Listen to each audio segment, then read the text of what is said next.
Welcome to Occupations, the podcast, where we discuss what it's like to hold specific jobs. Occupations is brought to you by lotsofmaps.com, where you fulfill your vintage map gifting needs. Visit lotsofmaps.com. Hi, and welcome to another episode of Occupations, the podcast. Welcome. I'm Andy Jagalinzer.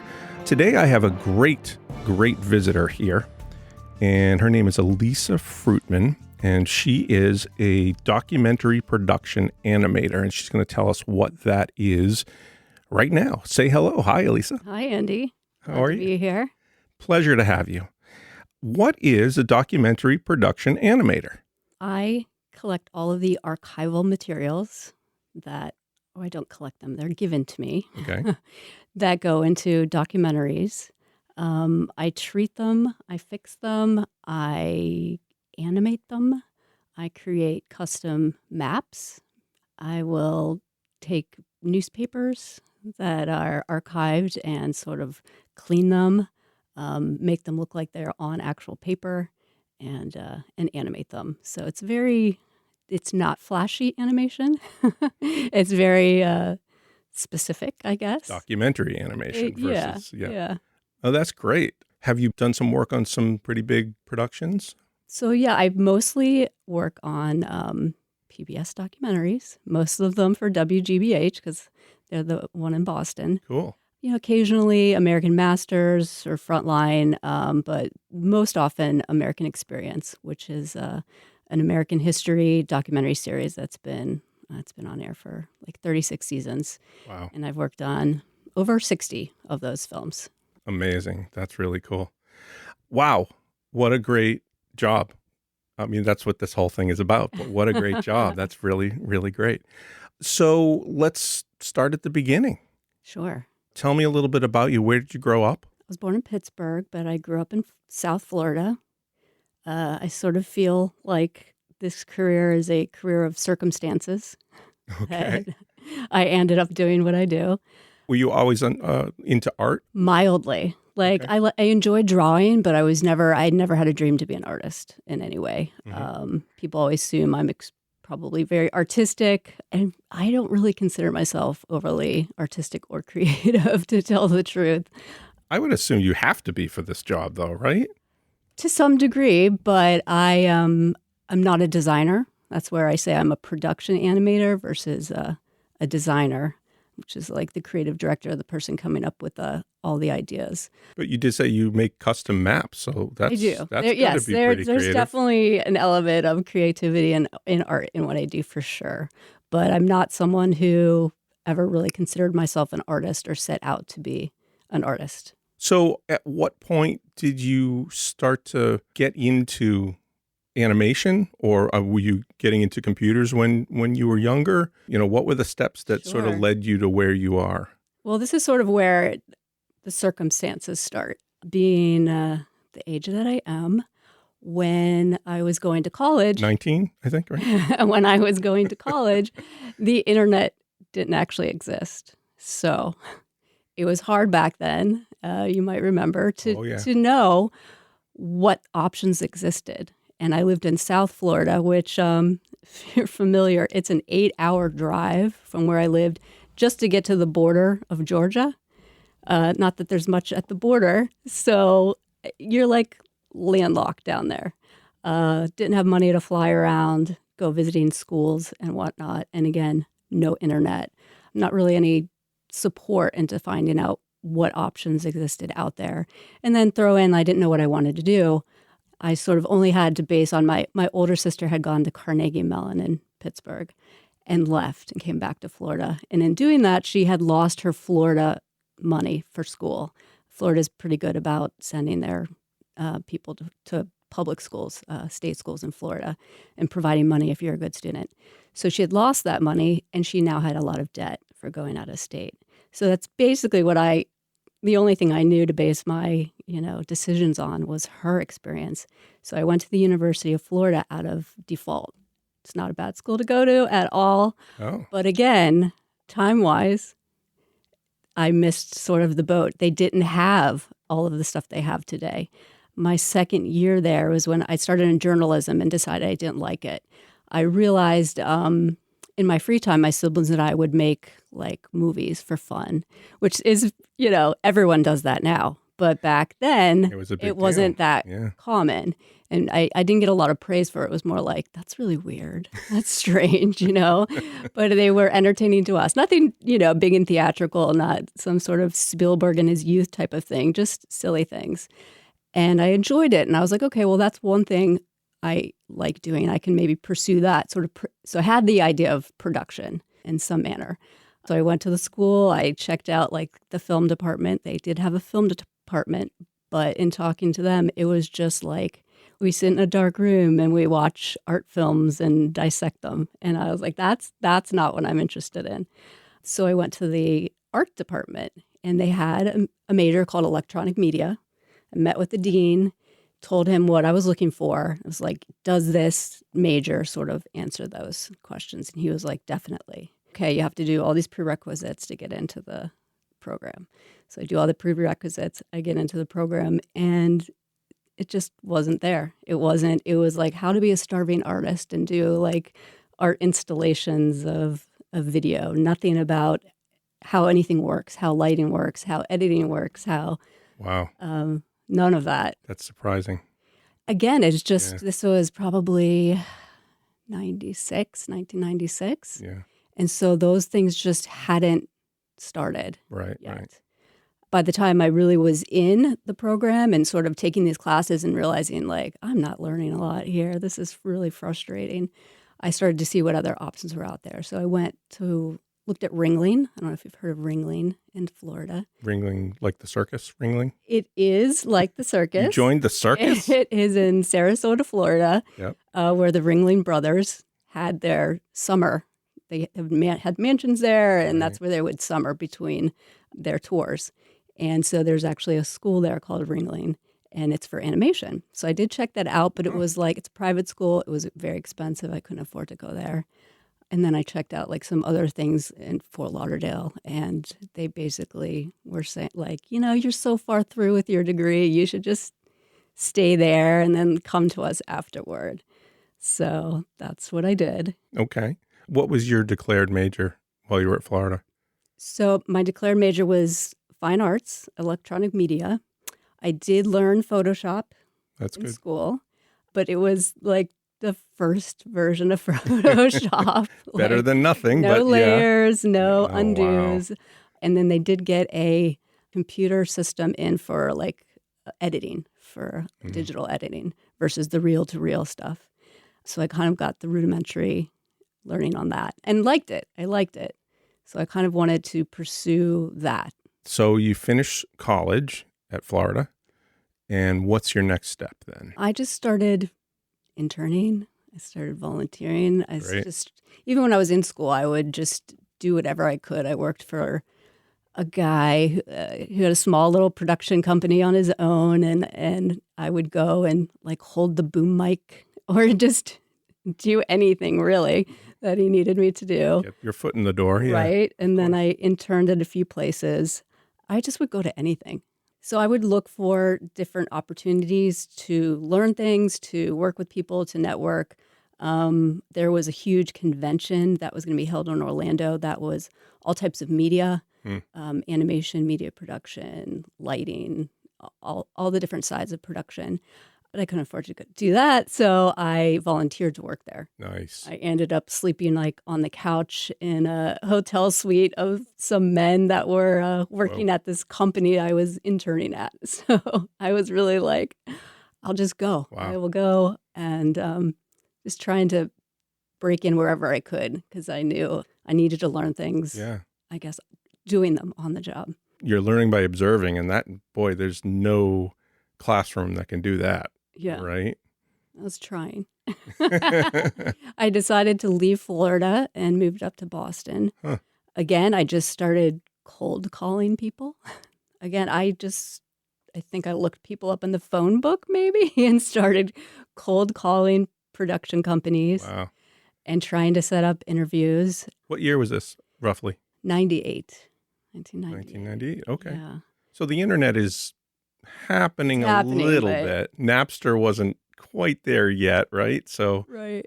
certainly video wasn't on the internet yet. No, it wasn't. No. Yeah. Okay. I ended up having an informational interview with somebody downtown, and it went really well. And he offered me a job as a assistant editor, Hmm. but the night shift. You. And so I was this is the first time I'm living in a city. I'm taking, the train into the city to work. And I kind of freaked me out. I was like, I don't think I can do that. I told him no. And at the time, I didn't realize what I was turning down. It wasn't until years later that I realized, that was like the biggest post-production house in Boston at the time. So it was kind of like, what if I had just done it, like different avenues. This story does end up pretty good. So. So I didn't do that. Okay. I ended up at a much smaller production company. What were you doing there? I was assistant editing. Okay. And so at that place, I ended up teaching myself After Effects, which was, again, it might have been the first version of After Effects. I can't remember, but it was early After Effects. That job wasn't a good fit. So I ended up having to look for other stuff. Again, this whole time I am volunteering. I am going to different things. I'm joining user groups. I joined an Avid user group, which Avid is like a different editing suite that was more popular than the Media 100, more expensive. Yes. I would volunteer on student films because, as you know, Emerson is a huge school for production. Awesome. Either be in it if they needed extras or do some graphic work for them, That's Photoshop work and stuff like that. Again, just trying to learn stuff on the job or meet people. What do you think at this point was your goal? Where were you ultimately heading? And I know you were learning what it takes to do all of these things, and you probably didn't know exactly but was there something in particular that you said, I want to be that when I get more experienced? I think at that point, I was still interested in editing. Okay. Just really still not sure how to make it happen. Again, the internet is not what it is today. So it was really cold calling people and trying to make connections. So ultimately, what set me off on the path that I'm on now is when I was looking for another job, I had a friend who was a trainer at the gym that I worked out at. He wasn't even my trainer. I was just friends with him.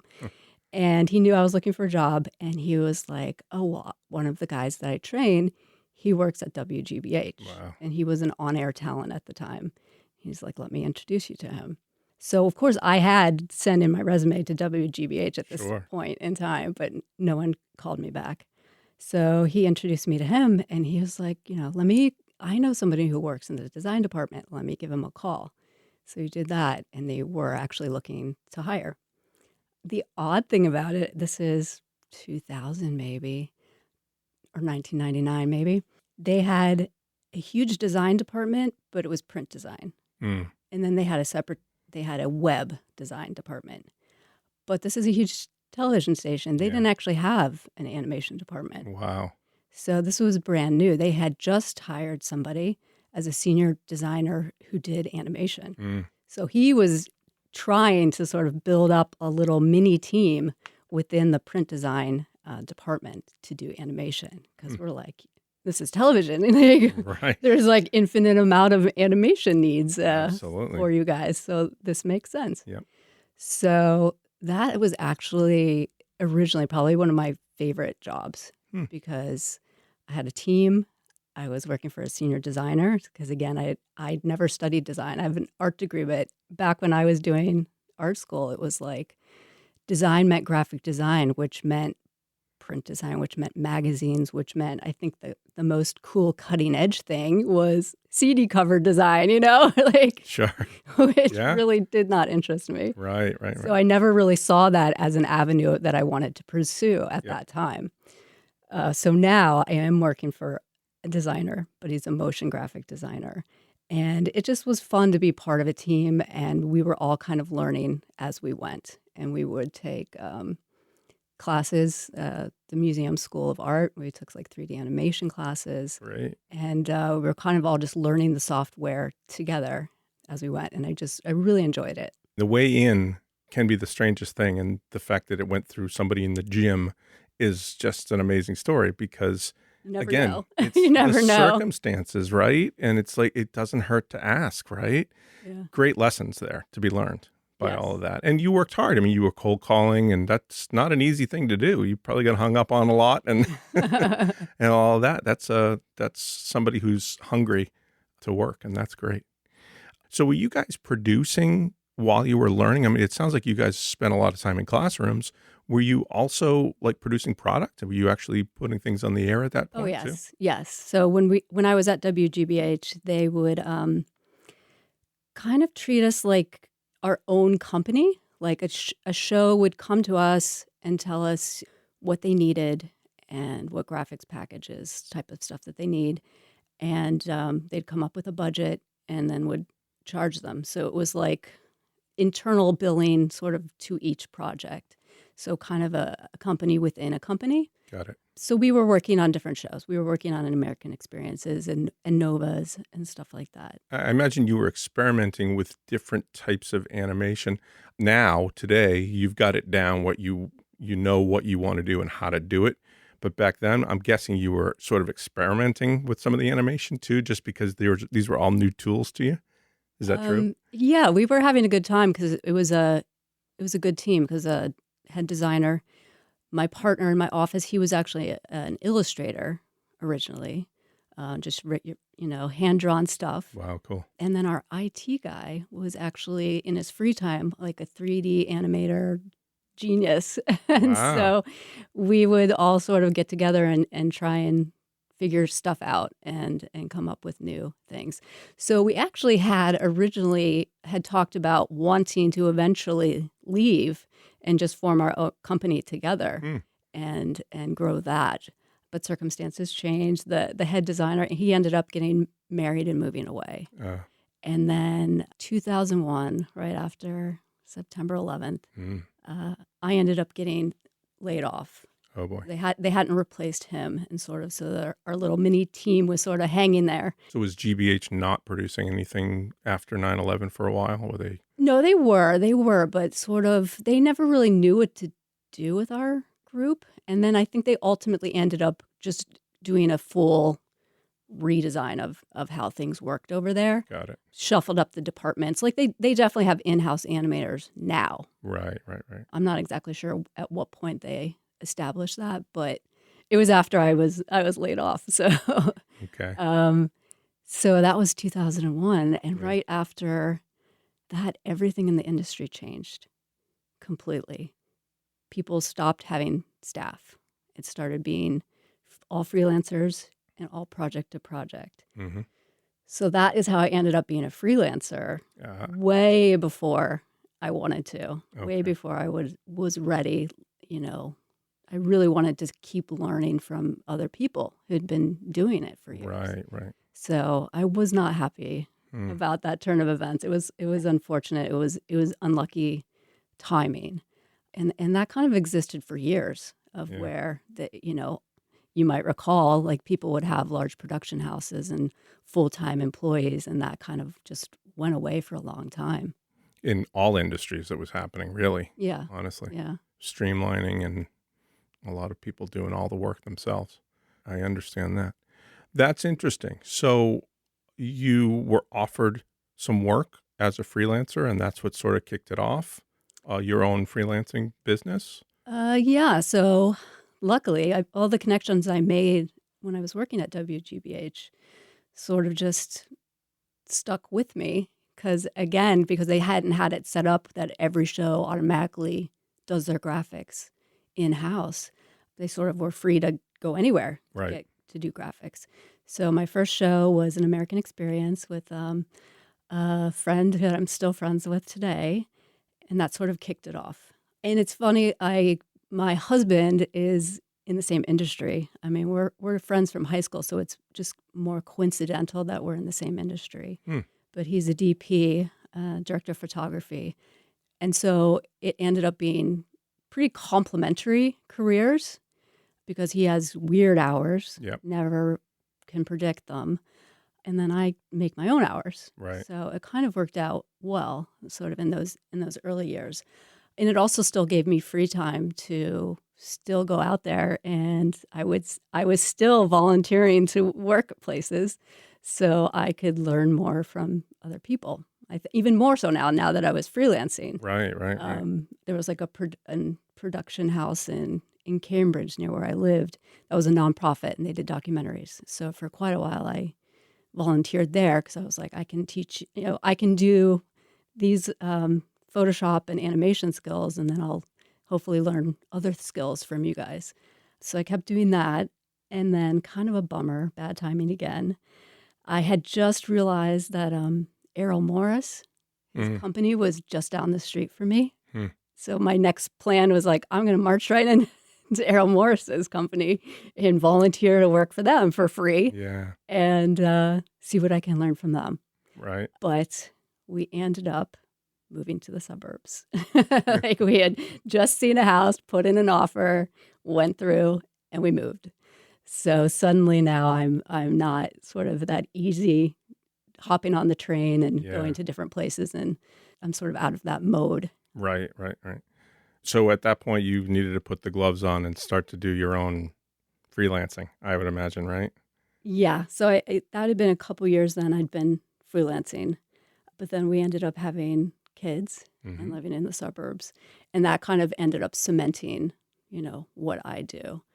Again, because my husband's job is so odd. The hours are so odd. And I understand, like, feminists would be like, hey, people travel for work all the time. You can both do that. But it was just like the extreme nature of it. It would be like, oh, actually, I have to go to Korea on Friday. Wow. Oh, okay. It's not as bad as it used to be. But even now, like, he's on hold to work the World Series. So what does that mean? I don't know. He doesn't know. He's going to be going somewhere at some point. Last minute. Nobody knows. Yeah. So that just made it impossible to do, adequate childcare when you don't know. Yep. So that made me I stopped looking for full-time jobs anywhere else. Got it. So really at some point it kind of did pick up. The industry did pick up where you could get hired full-time. But at that point I had stopped looking. Right. I just stayed freelance. And people just kept coming to me. So They it must just do good work. It became a word of mouth type of thing. And I've just kept working for WGBH since then. Terrific. You don't work for them exclusively? I do not, no. Okay. No. So are you strictly doing animation for documentaries, or are there other things that you have done animation for? Yeah, so actually I've done animation for cooking shows. Cool. My husband's company produces some cooking shows, so I'll sometimes do animation for their company. Give me an example of what kind of animations you would do for a cooking show. So just like the bumpers, the IDs, recipes. Graphically putting up text and designing that part of it? Yes, putting up text, putting up a little bumper that says they're going to introduce the next recipe, and here's a photo of what that recipe looks like, and sliding in text and who's the person talking and stuff like that. Very basic stuff for that. This is certainly not a full-time job, like just a little side thing. No, but that's great. Just getting an understanding of what it is that you're talking about. I can see that with a food show. So actually, the plus and minus, again, the bad luck and good luck of tying myself into being the stay-at-home parent, that hampered in some ways, but it helped my career in other ways. Sure. I don't work full-time, so I range from 0 hours a week to 60 hours a week. Yeah. And because I'm never trying to fill like that 40 hours per week, I mostly work on long format productions where I'm working with a team for a couple months at a time. Oh, that's great. And it helps me to be very flexible. So when I work on a project with a team, I'm on your show. And as you might know, productions change schedules dramatically all the time. Mm-hmm. So that the fact I just can roll with that, because I'm not trying to account for every hour of the week, That is pretty much what has helped me create the clientele base that I have and keep it, because they know when they come to me, if I'm on their show, whatever they throw at me, whatever changes they make, it's like, not this week, actually, it's next month. I just roll with it. Yeah, you're not begging for work this So particular week. it makes it. Yeah. And so I just lean into, when I have lots of work, I work crazy hours. Yep. And then when I don't, I go for walks. I do other things. That's great. I try to enjoy it. It's also wonderful. I get to show up at all the soccer games, show up at all the field trips and things like that. So it sounds wonderful. I mean, it sounds very stress-free. Not always stress-free, well, but yeah, I'm happy with how it's working. So now I sort of think of it every year as like, wow, I made another year through of just getting to work from home and getting all the things done I need to get done, family-wise and kid-wise, and I feel fortunate, very fortunate. Let's talk about the work itself. Yes. Using Photoshop, and the audience may not understand what Photoshop and After Effects do and what you can do with it. What is it that you're doing to animate it? So probably my main area of expertise is very specialized, I guess, is document and newspaper work.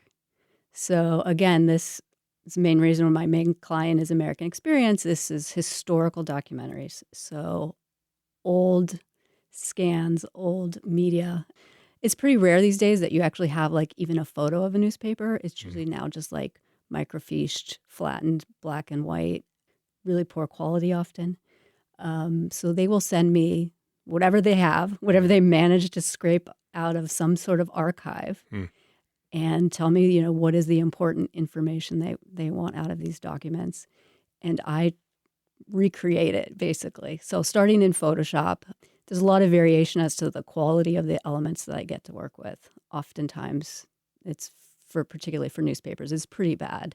So I will clean and sort of recreate the text in Photoshop. And then I take it into After Effects, and that in After Effects is actually where I texture it. I layer it with different textures of paper scans, of images of paper, distresses, stuff like that. Try to make it look a little more naturalistic, like it exists on paper. Light it, either like a natural kind of look to it, so you would almost think like, okay, this is a real piece of newspaper we're looking at, or more of a stylistic thing if we're going for a less realism in the style of the show. In After Effects is where you sort of set key points in a camera and you move it from point A to point B. You're panning on a headline or, so nothing overly dramatic. Sometimes, sort of layering multiple things together. So you're moving things across the screen. Sure. Yes. Maybe up and down, maybe zooming in. Yes. Zooming out, things like that. It sounds to me like you, with that specialty of working with newspapers and recreating things, I mean, that's what a fine art restoration person does, right? To some degree, yeah, sure. I mean, yeah, you're not working with something that Renoir made, but still, I mean, you're getting really close and fine and trying to recreate the look and all of that. That's quite the talent. How long would it take you to do something like you just described? Probably 2 hours. Okay. Yeah. That's amazing. Yeah. I've gotten fast at it over time because I've done so many of those. Yep. It's something that people end up coming where they'll sometimes just have me just do the newspapers for a documentary. That comes up often enough, which is fine, actually. Yeah. I used to do all of the graphics in a whole show. And actually, that's another way the industry has changed. So when I started out, it was very, very minimal graphics. It was like, well, you don't really need graphics in a documentary. Like, nobody really cares. It's a documentary. You just slap up a photo with black behind it and call it a day, which is true and still exists. You can get away with very low production quality for graphics in documentaries. But luckily, over the past, I'd say 10 years, people have started getting more creative and having budgets and wanting to do more for documentary graphics, which is wonderful, absolutely wonderful. So now sometimes I will just get called in to do certain portions of the graphics in a show. And actually sort of my preferred working now is sometimes I will work with other animators. So I have a couple friends who are more of a designer, and they do more of your traditional style animation of what you think of when somebody says animation, where they're drawing people or images that are moving, people that are moving across the screen or something like that. Right. Recreating a scene where nothing exists. Wow. That type of thing. And they'll do some more complicated animation for a show. They'll sort of, and with that, basically set up a style, really, kind of a style template. And so I enjoy working with that person, getting to see what they're creating, and then sort of supplementing and complementing their work, where I'll take sort of elements of their style that they've created and build that into the rest of the less flashy graphics that make up the bulk of the show. The bulk of the show are less flashy graphics. So you wouldn't be working on the same scene they're working on, but you're trying to match the theme throughout. Sure, yes. Okay. Either working next to them, they're doing these parts and I'm doing these parts separately, or sometimes working for them. Do you ever maybe create backgrounds and things for their animations and stuff like that? Sure. So sometimes you are working on the same scene.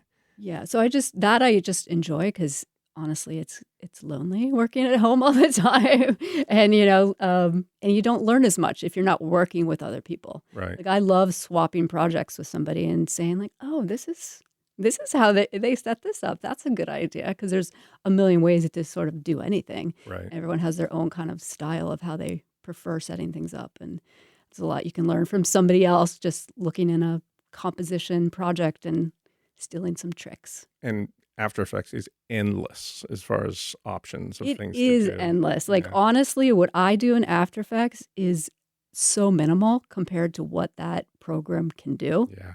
This is a stepping off point into huge animation type of stuff, special effects that you can do. That it just isn't, I wouldn't have minded if my career took me in that direction. I think I would have really enjoyed it. But I'm not unhappy with where it brought me today. And to be honest, if you came to me in high school and told me you're going to work on historical documentaries for PBS, I would be like, yeah, that checks out. That's not surprising. Lotsofmaps.com. Vintage, local, national, and world maps for an affordable price. 99% of our maps are $25 or less. Great as gifts. Frame them or put them under glass for your home, vacation home, or as a memory of a special place. Lotsofmaps.com. Right now I'm working on some maps of China for a frontline documentary about Xi Jinping. And that's kind of interesting. I hadn't made maps in a while. So walk me through that. So are you literally taking a map and recreating that as well, or? Yes. So again, maps is another form of animation that has changed dramatically in the past few years, where you can just take all satellite data and sort of recreate and animate stuff. That is not what I'm doing. There is a lot of people out there doing really cool map animation. Wow. Doing that. I'm still more recreating more like archival maps. So taking the shape of the land, building the color scheme, building the texture scheme of, does it look like it's on paper? Usually for the ones I'm doing, it looks like it's on paper. Right. Well, you're talking about historical documents. Historical documents, so, yes. And then looking up, what were the boundaries at this time. It's not the same as modern maps. It's not as easy to collect that information off of the online stuff that you can readily get these days. So it's going back, doing that part. I end up researching a lot myself. I mean, the teams of the shows, they have their own research people who are literally going to the archives, finding archival materials. Those are the research folks. But I end up also, for stuff like this, doing research online and trying to find out, okay, during the imperial era of this year and that year, what were the boundaries of China? Wow. And trying to find stuff to back that up and recreate what it used to look like. Wow, that's pretty neat. So That I find fun. I do. I bet. Yeah, research is kind of fun, especially if it's something historical like that. Yes. I love the research part. Honestly, if I could join the research side of the team, I would. But that's its own specialized thing, where these people know they go to the National Archives. That's some serious skills that they have to learn to do that kind of research, of knowing where to look. Right. Are you ever given an idea what the script is? Let's say there's a narrator saying something in particular about a map of China, and they want to show what they're talking about, but they want you to be specific. They want you to understand what is being said, and you need to sort of make sure that movement that you make makes sense with the sentence that they're doing. Sure. I would think maybe you're talking about like an infographic, sort of where you break down what somebody's discussing, or an engineer is talking about, a mechanism, and sort of illustrating that with an animation. That definitely comes up. Yeah. Those are something I work on sometimes. Right. I can say, I do really enjoy the topics of the shows. So again, in working primarily on American history documentaries, I find that infinitely fascinating. Like, that's my preferred genre of reading. It's really, they pull out these really interesting stories in our history that people either don't know about or forgotten about, or that have been buried. And almost always they're very timely stories. They do a very good job of picking subjects that also remark on situations that are happening today. So I really enjoy being a part of that, and being part of the teams that are putting that out there. Yeah. Yeah. I know it's not your job, but how long does a documentary typically take from the first time you've even heard that your name is being called as part of this thing? I know that's probably had a long life before it's even reached you, but how long does it typically take till it's done and it's ready to go on air? That's a good question. So they're almost always a full year in production, sometimes more, depending on the length of the program. By the time they get somebody who is working on the script, compiling an assembly edit, they usually don't pull me in until, usually contact me sort of like after all the interviews have been done and they've got some sort of assembly or rough cut set, and they ask me to be part of the show. And then it's usually a couple weeks before they start sending me materials. And then my part on the show is usually a month to 3 months, again, depending on the length of it. And then I probably have another month of post work after I'm done, and then archiving and closing down the show. So a production of like a 1 hour American Experience show, like that team is working over a year. Wow. Everyone in different segments, the director, producer, over a year. Everyone else sort of comes in and out at different segments of time for that period. Right. I love Photoshop. I like what I'm doing, and I like the projects. Most of the films I've worked on, I've felt were important films. They've really been putting out a lot recently about stories of race in America and women's stories, women scientists, stories that have been ignored in the past. Recently worked on one that was about Boston busing. So, and where we live, we still have a busing program. And I bet most people in our area don't know how it started or why it started. And, that was really interesting to work on. That's great. Yeah. You must be proud to be part of something great. I mean, really, the things that are being produced are great things, right? I enjoy it. I really do. I know how hard the people on the teams work. I know how much effort is put into fact checking, trying to come up with like the best way to tell the story and the most important information that is honest to the story and to the people that they're talking about. Because they usually will try to tell a story of a large American event through the lives of a few key characters. Right. So bring those characters to life and sort of tell it through their lives, which is a wonderful way to do it. Yeah. So I know you've got, sometimes you have free time when weeks are slow as far as work, and sometimes they're super busy. And how do you do you have children? How do you balance your work and your home, you do say you work some crazy hours, but you must have some child/work conflicts at times.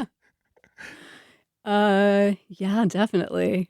Sometimes my contacts are editors, like people that I've become friends with over the year, and they're usually graphics people themselves, and they'll be like, "Oh, I need this. I know what I want. Call Alisa, have her do something." Sometimes it's the directors or producers that call me to work on a show.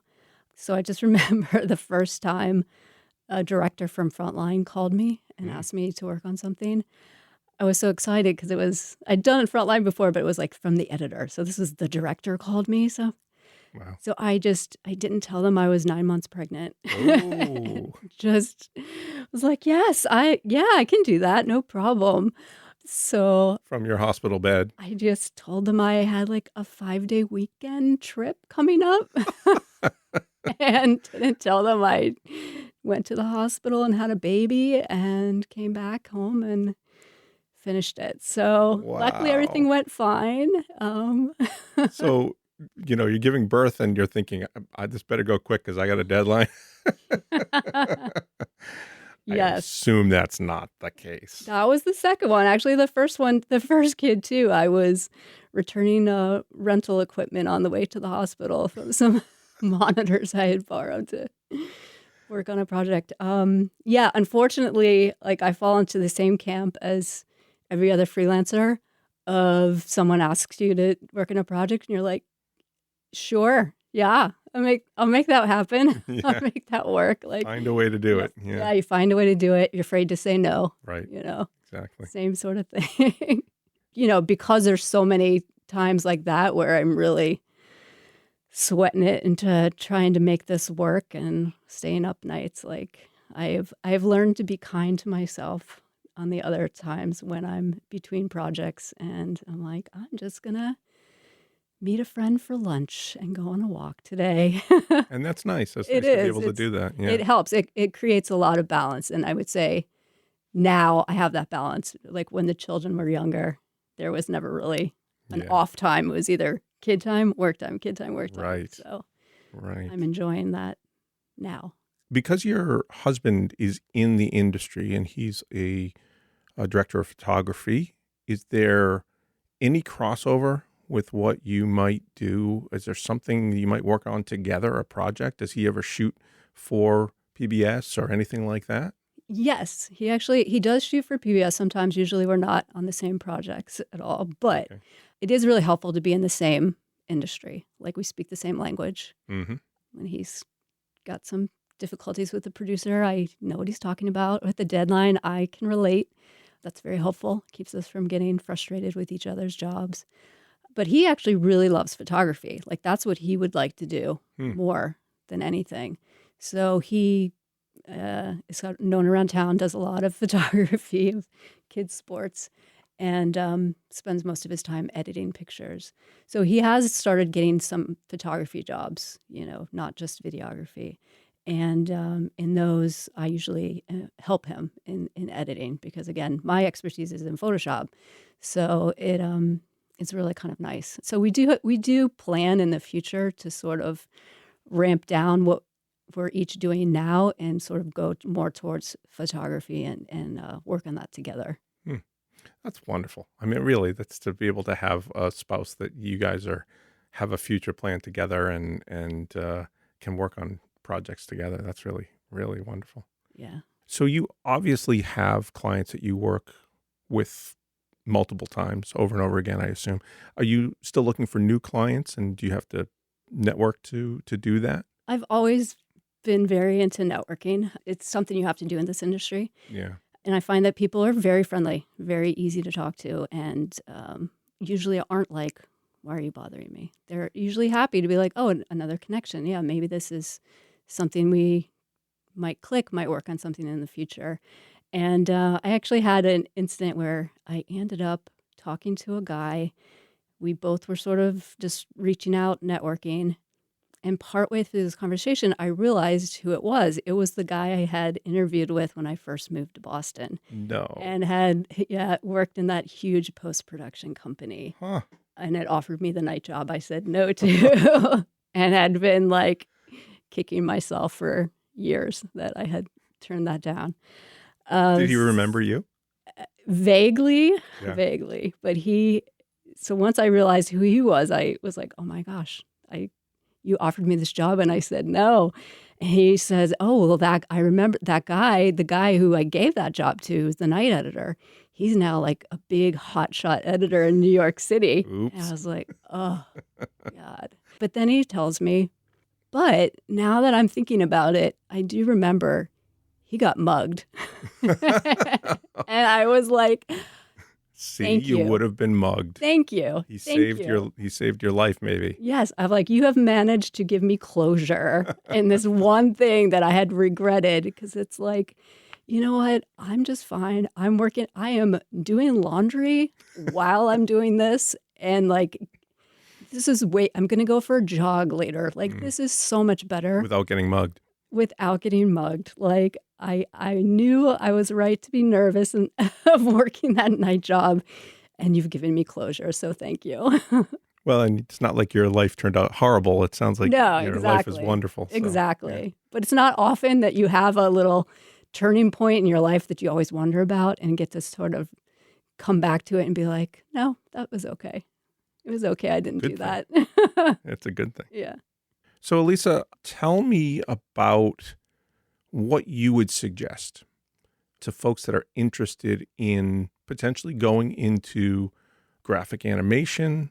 You ended up doing something with your career that not everyone's going to have a chance to do, but there certainly are millions of jobs that are available to do graphic animation, I would assume, right? Absolutely. I mean, everything has changed so dramatically from when I started out, I would say.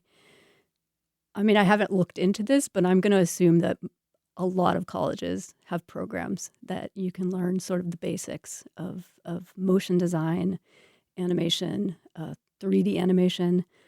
There's so many different ways it's used these days, be it, social media. I mean, a lot of it is sort of automated, sort of animation, which is fine, but there's still a lot of different avenues you can pursue. So I would say definitely use the internet now to look and find what schools have programs for this.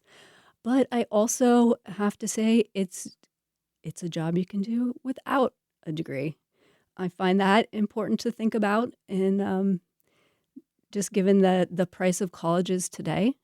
I have a degree. I didn't have to have one to do what I do today. Right. So it's something you really want to consider. Definitely not telling anyone not to go to school at all. Right. College is a very fun experience that teaches you so many things, outside of the actual what you're studying. But, being said, for someone who doesn't have the funds to go to college, it doesn't mean you can't teach yourself this. There's so many tutorials online. You can basically, get any of this software and just and go on YouTube. Cheap. Some of it's even free. Some of it's cheap. Some of it's free. Some of it has student versions. And you can go on YouTube tutorials and they will walk you through all this stuff. I would say if you're at that stage where you're really just kind of trying to learn something, I always find the best way to learn something in a program is to have a definite plan in mind of what you want to create. Not just like, okay, I'm in Photoshop and I'm poking around and trying this tool, trying that tool. Like if you have an idea of what you want to end up with, that's the best way to learn it, because that really keeps your interest. Usually something I find something funny, something that's going to like make one of your friends laugh is a good kind of idea to come up with, because then you're invested. You're like, wait till they see this. This is going to crack somebody up, and you will have the patience to sort of be like, okay, that wasn't quite right. Let me fix this. Let me find the tool I need to make this better. That's kind of I've always found one of the best ways to really set out and learn something specific. Also have some friends that have a good sense of humor probably would help too. Yeah. I actually taught Photoshop at Mass Art Continuing Education. I had gone in and met with like the director there and was trying to find motion typography class. And at the time, he was like, we don't have anything like that, actually. But could you teach Photoshop? I was like, what? I'm not qualified to teach anything. But I was like, wait a minute, he's asking me to teach and I'm not qualified. I have to do it. So I taught Photoshop a couple of semesters. Wow, that's great. And I ended up ultimately realizing I don't like teaching. But that was always what I would tell the students is like, come up with some idea that you like can't wait to show somebody this when you're done. And I'm like, that is the idea that's going to get you ready to get back on the computer and sort of learn more because you're invested and you're laughing to yourself about it too.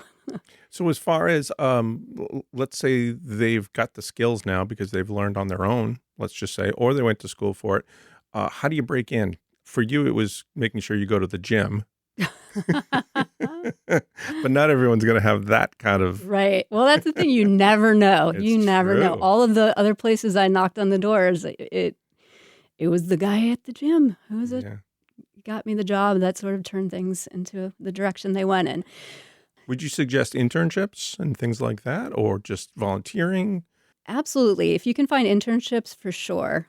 Volunteering, cold calling, networking is still the way to go. I mean, this is still an industry where you get recommended word of mouth. But honestly, when you're young, if you can find a production place to intern first and then work at, where you are surrounded all day, every day by people who are more experienced than you, that you can learn from, that is absolutely, in my opinion, the best way to learn. And something I still regret not having had enough of that in my career. Again, it was just a unfortunate timing that made that so. But I feel like there's a lot of opportunities out there, and people are nice. Like people, there's many times people have just contacted me and thinking I am a large production company and wondering if I have any internships. And I'll usually helpfully send them on to some other places that I know of. But I'll also talk to them about what I do or give them suggestions of other people I know that might be more in line of what they're looking for. And I've always found that people are just very willing to help. Yeah, not just me. Other people are very, very willing to help. And I can't recall a time where someone's just like, leave me alone. There's always That's great. A response or a recommendation. So don't be afraid to reach out to people. Let me ask you this. Is there a skill that you may have picked up or that you would suggest to somebody else to possibly pick up that is not related to the job that helps you with the job? So like if you're really good at understanding art, does that help? Does it help to be able to draw? What other skills would help get you maybe in the door or help you to actually create your own path? So drawing skills are very helpful. That sort of leads to a more like traditional animation styles. Design, if you can study design, that's very helpful. There's a lot of animation now that's, the infographic style of animation where you're presenting an idea and things are bopping around screen and turning into this or that and letters. That's a very skilled animation. That takes a lot of time, a lot of design work.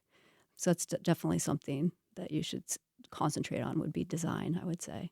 Being part of a production, there's so many different people involved with a production. Having a skill to possibly have to do a different job, being able to do that job, you may get the opportunity to do that as well, right? So understanding lighting might,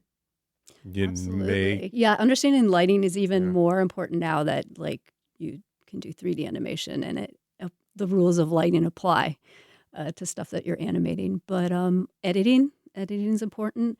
A lot of people out there today are sort of like, learn all the software. Why not? If you have Adobe products, it is now a membership sort of thing, a monthly membership. So with that, you don't just do Photoshop and After Effects and Premiere. You have so many programs that you can learn, and that I sadly have not gotten into and taught myself. But you can make yourself really dangerous in a good way, by learning them all. To be able to walk into a production house and say, listen, I know this well, I know this well, I know this, what do you need? Yeah, and it's changing. It's changing all the time, and that's exciting. Like Adobe has a program, it's a character animator. It's so cool. Like, you kind of have to have the Photoshop skills to sort of set up what an actual little character looks like.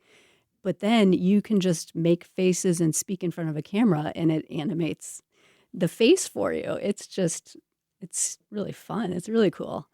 That's amazing. I haven't used that personally for work things, but I'm sure there are people out there using that all the time. There's some really cool programs that you can learn. There seems like an almost unending possibilities of jobs in that graphic arts or production animation. I mean, can you list a few things? Absolutely. Yeah. Mine is, again, what I do is fairly narrow. So Sure. There's so many other kinds of animation. I have a friend who does live news graphics. I have friends who do more of the traditional style animation where they're artists and they're drawing and they're, recreating dream sequences or something. Friends who do VFX. Which is just so, like, they will be sent video footage and they either need to add something to the video, remove something from the video. Sometimes it's remove rigging or track a camera move in a video shot and track some graphics to that, sort of integrate them into the scene. Very, very cool stuff. I mean, you can go into, probably what a lot of people are initially interested in, of like working on Disney animations or something like that, where if that's the way you want to go, like, I absolutely encourage you to go pound on some doors and, you start off with the little mundane jobs and just get into one of those houses and start learning from the best. There's so much you can learn there. I have people who just do educational animation or medical animation. Corporate animation. There's all different types. Sometimes you might just could have an in-house job at a large corporation.